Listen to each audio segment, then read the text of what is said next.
வணக்கம். இப்பொழுது இந்த ஜாதகத்தை பாருங்க. இது ஒரு பெண்ணுடைய ஜாதகம். ஒரு பெண் ஜாதகத்தை நாம் பார்த்தவுடன் சுலபமாக பலனளிப்பதற்கு ஒரு விதிமுறைகள் சொல்லப்பட்டிருக்கின்றது. அந்த ஜாதகத்தில் இந்த பெண்ணுடைய வாழ்க்கை எப்படி இருக்கும், திருமண வாழ்க்கை எப்படி இருக்கும், கணவர் மனைவியுடைய அன்பு நேசங்கள் எப்படி இருக்கும் அப்படின்னு பார்த்து கொள்ளலாம்.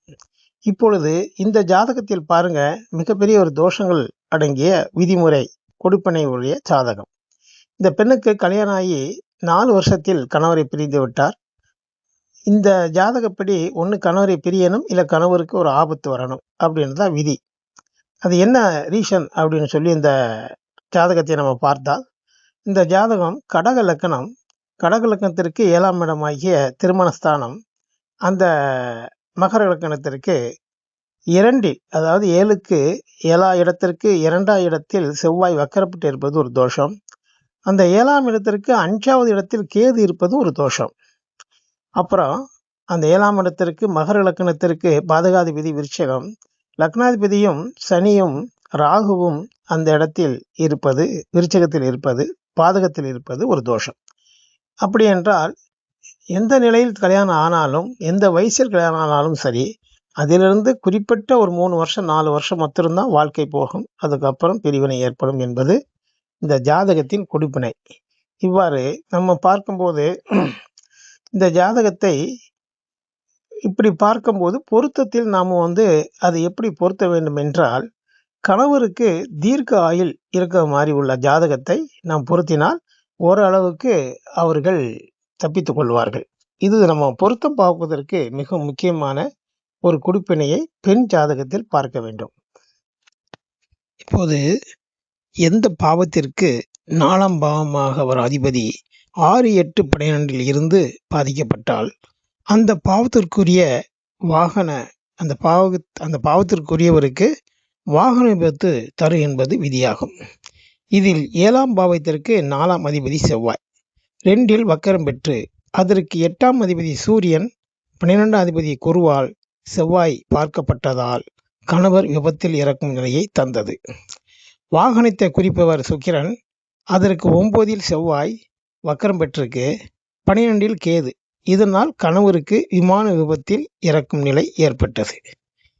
அப்புறம் நாடியின் விதி என்ன சொல்கிறார் என்றால், பெண் ஜாதகம் என்பதால் செவ்வாய் கணவரை குறிக்கும் காரகமாகும். செவ்வாய்க்கு 5இல் சுக்கிரன், 7இல் சூரியன், குரு. இதனால் இளமையில் திருமணம் நடைபெற்றது. சுக்கிரனுக்கு 9இல் செவ்வாய் வக்ரம், 12இல் கேது. புதனுக்கு 9இல் கேது. இதனால் இளமையில் கணவனை இழக்கும் நிலைமை தந்தது.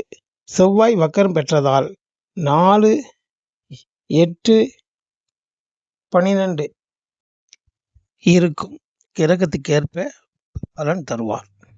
4இல் கேது, 8இல் புதன்.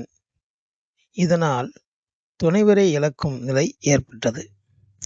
எந்த பாவத்தை குறிக்கும் அதிபதியும் அவர் இருக்கும் இடத்திற்கு 1, 5, 9, 3, 7, 11, 2, 12இல் பாகை கிரகம் இருந்தால், அதாவது இந்த 2, 12இல் பகை கிரகங்கள் இருந்தால் அந்த பாவத்தின் அதிபதி குறிப்பிடும் உறவு நிலை பாதிக்கப்படும் என்பது சப்தரிஷி நாடியின் விதியாகும்.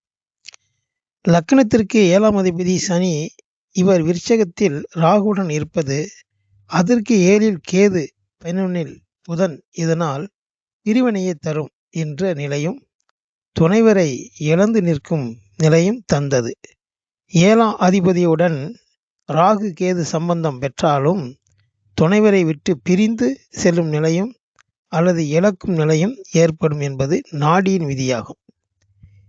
7ஆம் அதிபதிக்கு 2 அல்லது 12இல் கேது இருந்தால் அது ஆண் சாதகமானால் மனைவியையும், பெண் சாதகமானால் கணவரையும் இழக்கும் நிலையை தரும்.